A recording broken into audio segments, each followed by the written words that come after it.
Hi, and welcome back to Be Still and Know. I'm so glad you came back to my channel, and I hope that I have something to say that's encouraging again. I'm doing this for myself, and I do it for anyone out there that really does need some encouragement, because that's really what I feel like these videos are about, is encouragement. And right now, I'm needing some encouragement. You know, it's been a while since our friend, the lady, passed away, and a lot's been happening in finances.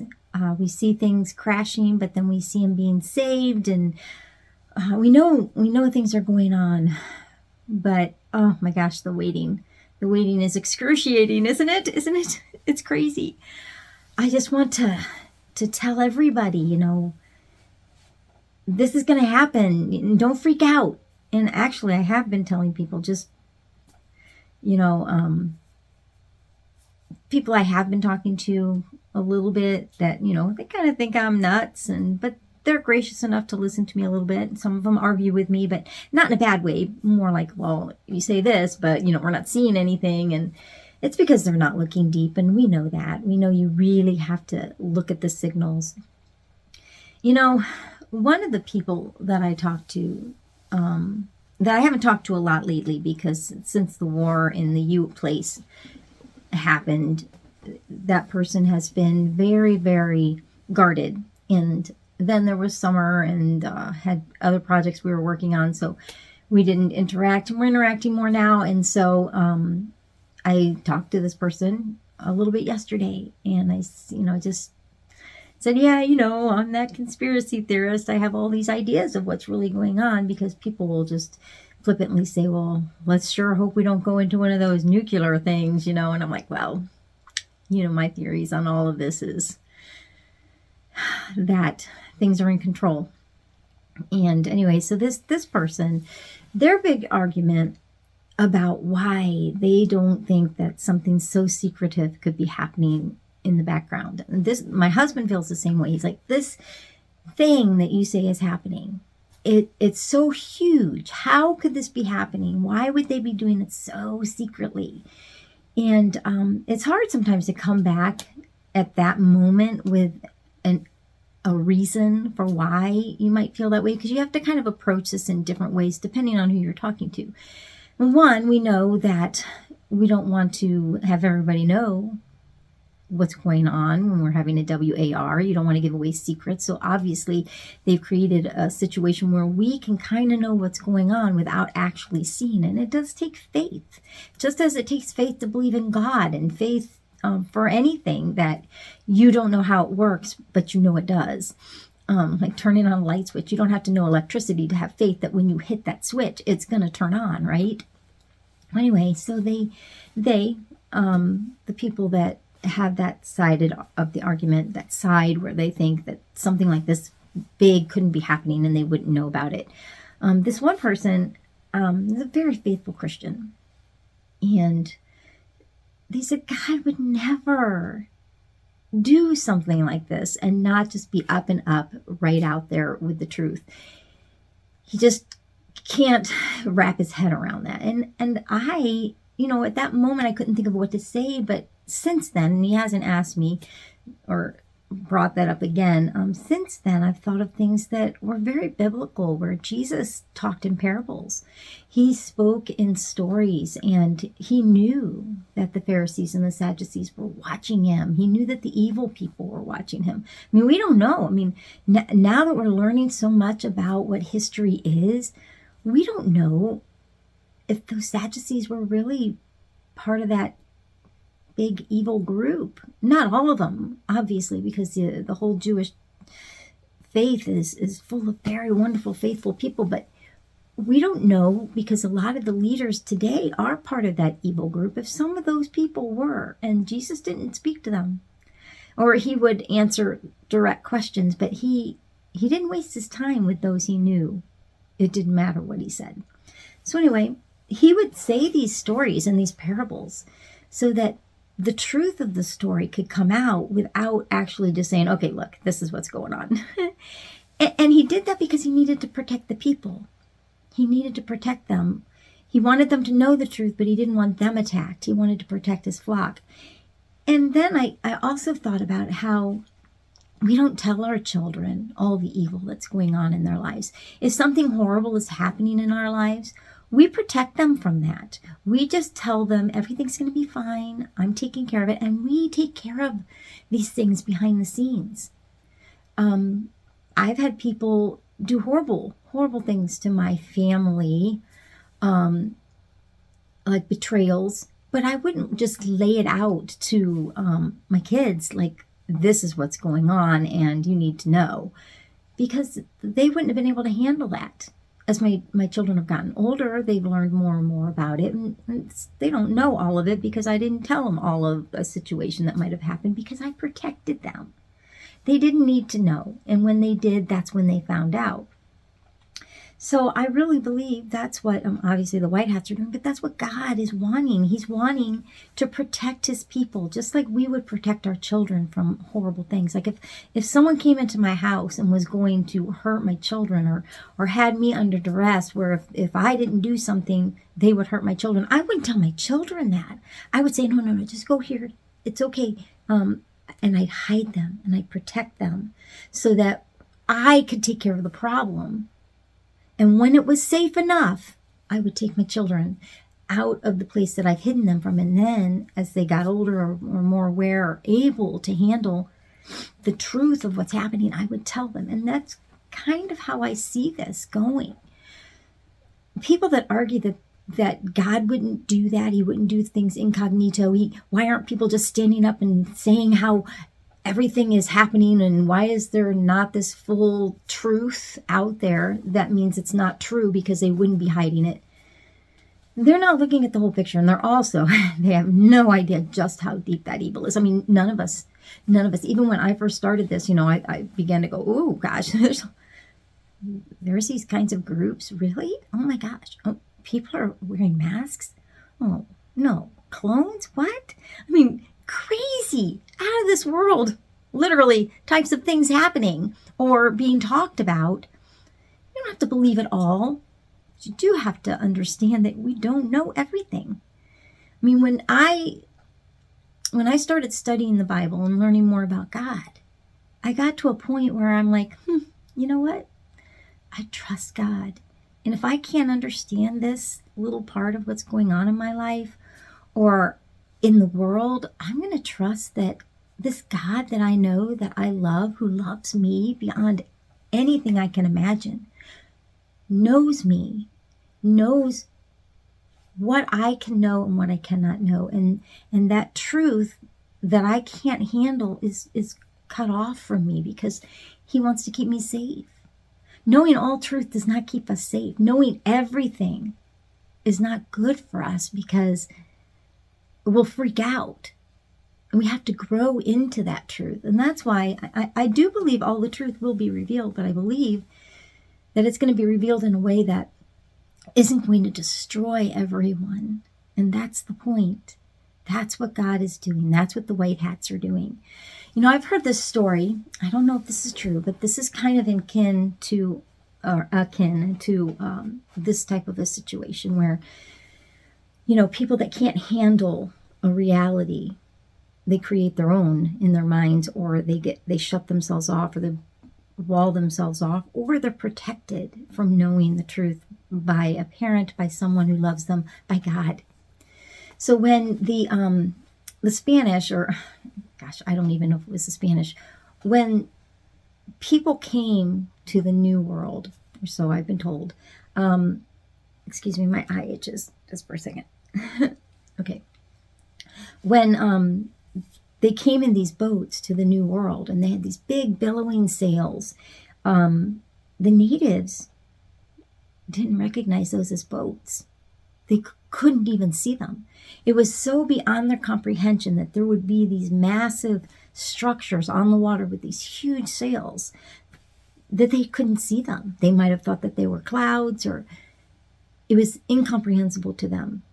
So it just passed them by. And there's been times where I've been watching like a show or reading something, and it's so beyond me just the reality of what it will be, even just looking at a picture, and I can't see what the evilness is in there. I'm like, I'm not getting it. I'm not getting it. And then I might look at it later, and then I look at it and I go, oh my gosh, how did I not see that? And scripture's the same way, because it's the living word of God, and words are so powerful. That's why they say Jesus is the word of God, the word made flesh. God spoke everything into existence. He spoke it by word. Words are very powerful. And that's why the bad people have used words and twisted them and made them spells. Why do you think they call it spelling? You spell words a certain way. It's spelling.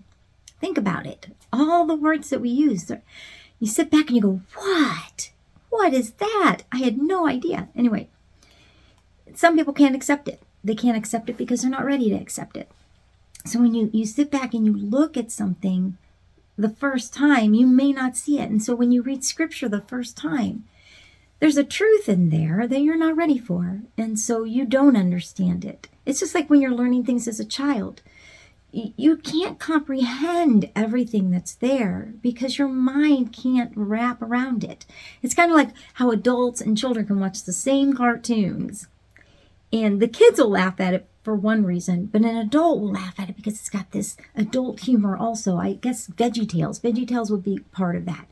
VeggieTales appeals to children, but it also appeals to adults. And they're not getting the same message. They're getting two totally different messages because the adult is able to conceive of things that the child can't even comprehend. So, I really think that has a lot to do with what's going on. Now, I get frustrated because I know we're waiting.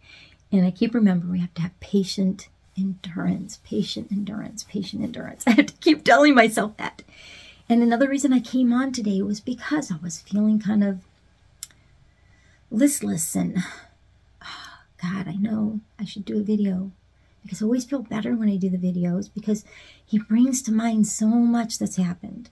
Now we know that the financial it's going down. I mean, some of us have heard that it's going to go down to zero and it's going to look really bad. You know, there's friends of mine that are like, oh, but you know, I keep hearing from this person and that person that we need to get into gold and silver and precious metals or we're going to be in bad shape. You know what? I can't believe that. We know what's going on, but not everybody knows. And they're not going to create a situation where it's uneven. I mean, that's one thing Mr. T said. He wanted an equal playing field. He wanted everyone to be equal in their opportunities. And he wouldn't allow that to happen where just the people that have been, you know, in the know and able to get silver and gold are going to be okay and everyone else is still going to be squandering. It's not true. When prosperity comes, it's going to come for everybody, not just those people who have been prepared because, you know, they have the money or the resources or, you know, people who listen to them and say, okay, let's, you know, I can't do that on my own, not without my husband. I have mentioned, hey, you know, I think we need to get into silver. I think we need to get into gold, but I can't push it because if I tell him why, he's going to think I'm crazy. He's like, oh gosh, there she goes again. So it's not worth it because I trust God. I trust that God is not going to allow us. If we are entering that 1,000 years of peace, if we are in the end times and all we hear about is how it's going to be great at the other side of this, it's not going to, unless it's not the reset we were talking about, it's going to be wonderful. They have to let everything fall apart so that they can rebuild it. And that's what we're going to be doing. We're going to be rebuilding this world into something totally different, but something that's beautiful. Something that neighbor helps neighbor, friend helps friend. We make friends. We have no division. We're all unified. And that is the beauty of what's coming up. And when these days of darkness come, when the truth becomes revealed, you know, if you haven't been following the 17th letter of the alphabet and a lot of the things I'm saying don't make sense,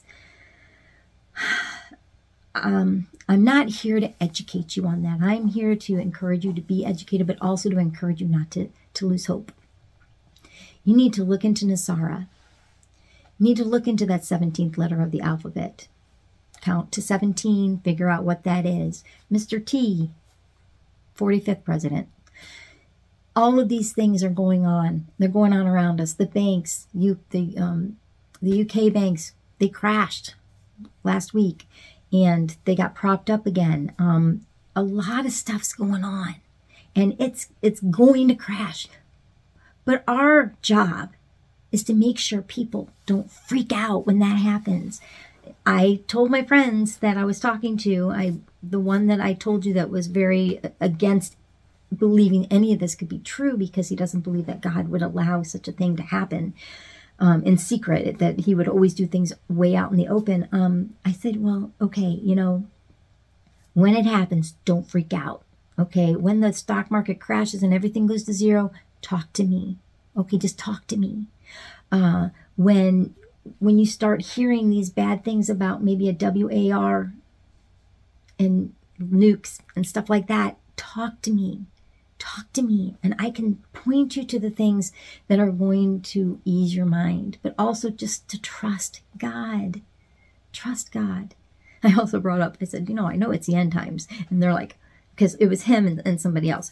And this other person I hadn't talked to before. But kind of brought him in on the conversation just a little bit, saying, I'm a conspiracy theorist. It's kind of fun to say that because, I can kind of joke about myself, but it kind of gets them to understand where I'm coming from without having to explain anything. And it's okay if you don't believe me because you got to come to that knowledge on your own, but I can point you to what you need to look up. And if you're going to resist that, that's fine. I'm not going to push you. I can't. That's not my job. My job is just to be there. So anyway, I was talking about, all of these things, and they're like, oh, I don't know. I just don't want to go through the end times because I don't want to go through that tribulation. It's like, you're going through it right now. You have no idea. And it's going to get worse because when we start finding out the reality of, oh my gosh, it's overwhelming me. Right now, I'm just really overwhelmed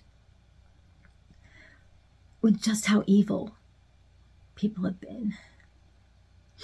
About what's happened to the children. That's going to bring people together.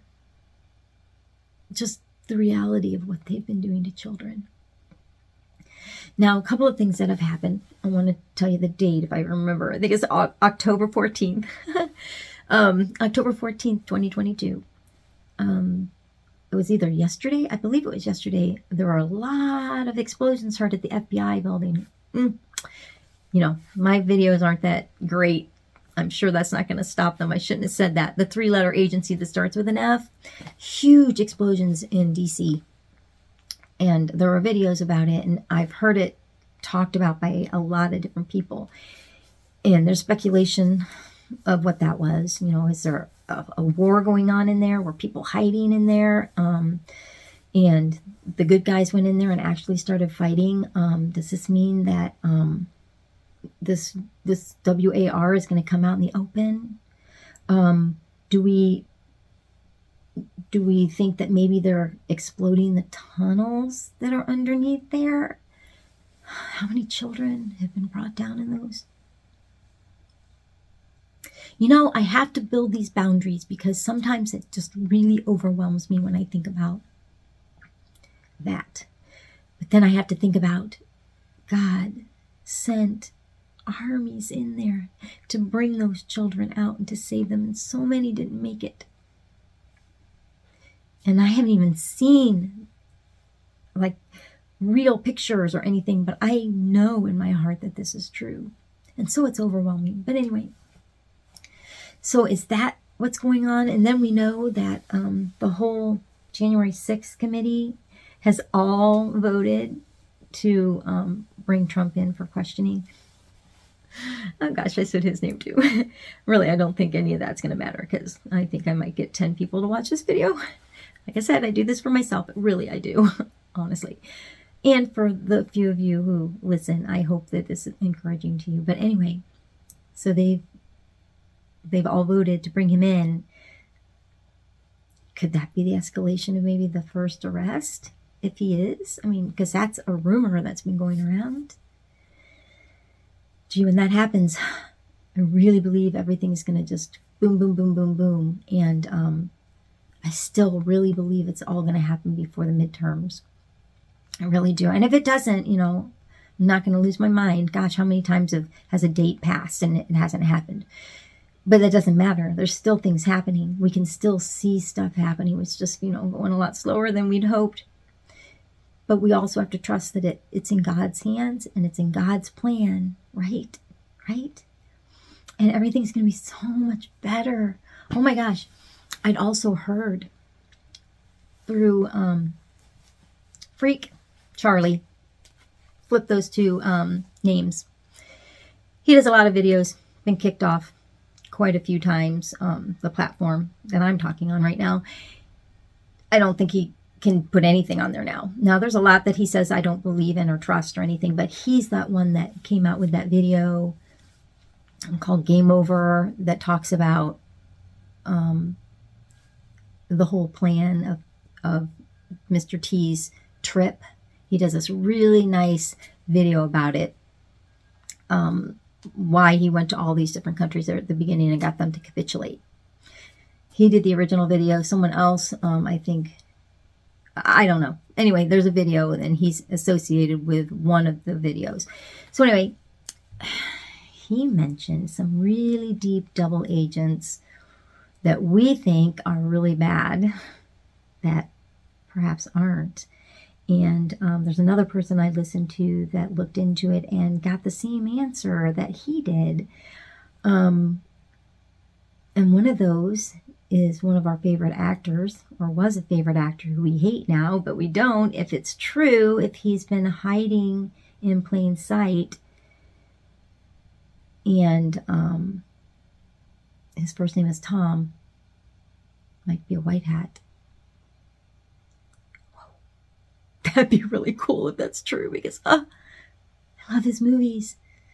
But if he is a bad guy, I can't look at him. Like right now, I can't look at him the way I used to. Like I used to love all the things that he did. But if it's true, if he's actually one of those people that have been put and infiltrated into the black hats, into that horrible lifestyle, if he's one of those guys, and Spielberg is another person they brought up. Oh my gosh, wouldn't that be amazing? Wouldn't that be amazing? I mean, obviously that's got to happen. I'm not saying it's true. I'm just saying, wow, if that's true, I would be really happy. But anyway, those are kind of the things we've been hearing. And if that's true and that information came out, it didn't come out for no reason. I mean, it means we're getting close to the end. I really believe that. That was pointed out from someone I watched too, that I didn't even think of that the only reason that would have been allowed to leak would be that they're not afraid for this person's life anymore. And if that's true, maybe he'll be one of the first that comes out. I don't know. People that we think have passed away that might come back. Oh gosh, that's going to be so exciting. And that's what I try to think about when I start to get a little overwhelmed with all that's happening. I just keep praying and asking for that endurance, that patient endurance, allowing God to just work through me and give me that peace and just do the things that I need to do, listen to the music I need to listen to that really brings me to that place of peace and joy. I don't get into fear. It's funny. I'm not fearful at all. And I think that's awesome because I know how much fear I had in 2016 before that election. Oh my gosh, I was on my knees because I knew if it didn't go the way that it went, it was going to be catastrophic. I just knew that. It was going to be catastrophic. I just knew it in my heart. God was talking to me then, and I didn't even know all the stuff that was going on. I just knew it. And I was in fear. I was in so much fear. And then when this 2020 competition was going on, and before I really knew what was happening, I was in fear. I'm like, people, please, you can't actually believe what's being said. This is ridiculous. And so many of the people I knew that were around me, they bought into the lies. It's like, gosh, it's so obvious. And so I was living in that fear. Never fear for death. Like I said before, I'm not afraid of my death, but I am afraid of just the horror that might happen because of such poor choices. But then when I realized what was really going on, that fear went away. And I have just completely trusted God. Now, I'm not saying that I haven't gotten frustrated or depressed. Sometimes I get really depressed because I'm like, oh, I can't handle it. It's got to be over. It's got to be over. But I keep trusting that God is going to have it happen when it needs to happen. And that He is preparing me. He's preparing you. He's preparing all of us to be ready. If it had happened when I'd hoped it would happen, way back 2 years ago, almost 2 years ago, I don't think I would have been ready. I think in my last video, I'm like, am I ready? I don't know. I'm more ready than I was, right? And I hope that all of this comes through by the end of this month. That would be great, wouldn't it? And before the midterms. And if it doesn't, I'm just going to keep praying and praying that God knows what's best and that He's going to allow us to have that endurance if we just keep leaning on Him and allowing that peace and joy to fill our hearts. And I keep getting these mean, horrible thoughts in my head, and I'm like, no, and I just keep pushing them away, and it works. It works when we trust God. We just got to reprogram our brains and stop allowing that programming that we've been infiltrated with our whole lives to take over our minds. We were told so many lies about ourselves and about this world. We just got to let all that go and allow ourselves to love ourselves. Oh, what was it? I just heard someone say, oh, yes, it's something about not being taught to love themselves before they learned to love how they looked. Yes, it was it's a girl I listened to on TikTok. She goes, I was told to appreciate how I looked before I was ever told to appreciate myself or to love how I looked. Never taught to love myself before I was explained how I looked or anything. So I'm not really explaining that well, but it made a lot of sense to me. We're not taught to love ourselves. We're told that loving ourselves it's like being narcissistic or like finding your own glory, or you shouldn't love yourself. I mean, not loving yourself, but allowing yourself to be thought of as great, because you're supposed to be humble. Being humble has nothing to do with whether or not we love ourselves. And if we focused more on loving ourselves and allowing that love that's in us, that's God, that is the person who created us, the entity, the creator of all things, who has that love, who is love, that lives in us. If we were allowed to listen to that and to believe that and not listen to the lies of the world, this world would be so much better, because so much happens because we don't love ourselves. And why don't we love ourselves? Because we're looking at other people and thinking, well, they're so great. Why aren't I like them? If we loved ourselves, it wouldn't matter, right? So we need to teach ourselves again to love ourselves for who we are and what God created us to be. Wow, wouldn't it be a great world if we could do that? So do it every day. Tell yourself how much you love yourself. Seems silly, doesn't it? But if we tell ourselves that we love ourselves, we begin to believe it. But just the same way as if we tell ourselves bad things about ourselves, we begin to believe it. We just have to tell ourselves that we're beautiful, that God made us exactly the way we're supposed to be, and that we love ourselves. And God loves us. It's all about love. Well, anyway, thanks for listening. I'm going to go. I feel a lot better now after talking about all of this stuff and getting it out there. I really believe that God speaks through me. I'm always interested to come back and listen to my video to see what I talked about, because a lot of times I just talk, and like I said, I don't even have notes to remind myself of what to talk about, because I had no idea. I got on here, I had no idea what I was going to talk about. So I hope what God put into my heart to speaks to you, works in you, and relaxes you, eases you, encourages you, just as God encourages all of us and loves all of us. May God bless you and all of us and keep us strong as we await the reveal of what's going on by His grace. All right. Have a wonderful day. Bye-bye.